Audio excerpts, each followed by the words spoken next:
به نام خدا، با سلام خدمت دوستان. بنده مهدی سروری هستم و از این جلسه، از این مبحث میخوایم آموزش پاورپوینت 2013 رو خدمتون ارائه بدیم. پس با ما همراه باشید. برای شروع به کار بهتر هستش که اصلا ببینیم پاورپوینت به چه شکلی نصب میشه. پاورپوینت مثل سایر نرم افزارهای آفیس باز توی مجموعه آفیس هستش. اینجا ما آخرین نسخه اون یعنی 2013 رو بررسی میکنیم که به نام آفیس پروفشنال پلاس 2013 هستش. نصب آفیس 2013 رو کلیک میکنید. حالا بسته به مجموعه‌ای که دارید، UAC ویندوزتون یا همون کنترل حساب کاربری رو یس میزنید. اجازه میدید که نصب برنامه براتون شروع بشه. پس اول هر کاری شما باید DVD آفیس 2013 رو تهیه بفرمایید و بعد از گذاشتنش اقدام به نصب اون فایل ستاپ یا اجرایش بگیرید. الان داره برای ما اجرا میشه. بله، میبینید که پنجره این قسمت ظاهر میشه و شما محصولی که میخواین رو انتخاب بکنید. بعضی محصولات مثل مایکروسافت پروژکت یا همون MSP و همینطور ویزیو که برای طراحی و ترسیم و در واقع درج فلوچارت ها و دیاگرام ها استفاده میشه، جدا نصب میشن. یا آفیس استاندارد داریم یا آفیس پروفشنال داریم که خب پروفشنال حرفه‌ای تر هستش. من اون رو انتخاب میکنم، کانتینیو رو میزنم. در ادامه چون ما قبلا مجموعه آفیس رو نصب کردیم، از ما میخواد که میخوای اضافه یا حذف کنید، میخواین تعمیر کنید، میخواین حذف کنید، ریموو کنید یا کلید اون محصول رو وارد کنید. من ادور ریموو فیچرز رو میزنم.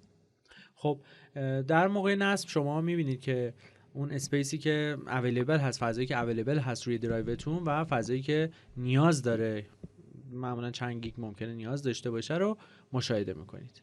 اگر بخواید برنامه‌ای از آفیس نصب نشه رو کافیه این قسمت رو روی نات اویلیبل بزنید تا اون قسمت براتون نصب نشه و معمولا رو گزینه اول که باشه، یعنی از در واقع مای کامپیوتر اجرا میشه. بعضی اوقات میخوایم باشه و در اولین استفاده نصب بشه. میتونید اینستال آن فرست یوز رو انتخاب بکنید، یعنی با اولین استفاده نصب بشه.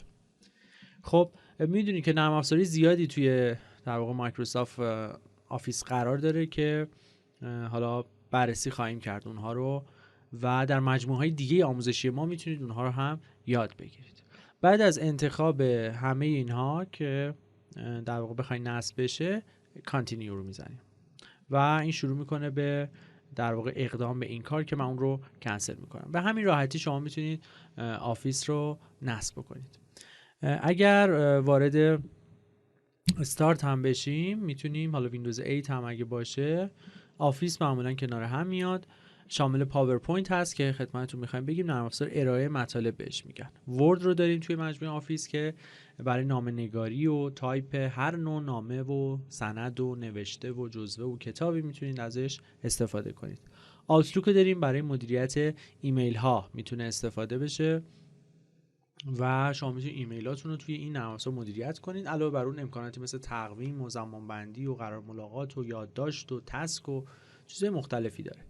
اکسس بانک اطلاعاتی هستش و شما میتونید بانک‌های اطلاعاتیتون رو اینجا داشته باشید. اکسل در واقع برای نمودار کشیدن آمار، ریاضیات، محاسبه، منطق، به خصوص در واقع با توابع و فرمول هایی که داره میتونه نرم افزار موفقی تو این زمینه باشه.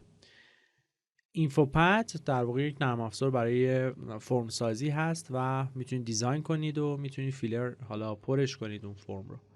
لینک هم در واقع نرم افزار رابط اینها هستش که مثل نرم افزار پیغام رسان هستش. و وان نوت هم نرم افزار یادداشت برداری آفیس هست که خیلی هم قوی کار شده. پابلیشر هم انتشار دهنده است و میتونید بروشور، کارت ویزیت، کارت تبریک، وبسایت، خبرنامه، هر چیزی رو با پابلیشر انتشار بدید. این مجموعه به نام پاورپوینت، آیکونای اصلیش هم عوض شده جدیداً، به این شکل شده. حرف اول پاور پوینت مشخصه و یک نمودار دایره‌ای که یه قسمتش جدا شده و یه سری نوشته. این آیکون پاورپوینت شده. خب بعد از اجرای برنامه میبینید که به این محیط برخورد میکنید. این پاورپوینت ما هستش. خب این رو هم که کنسل کردیم.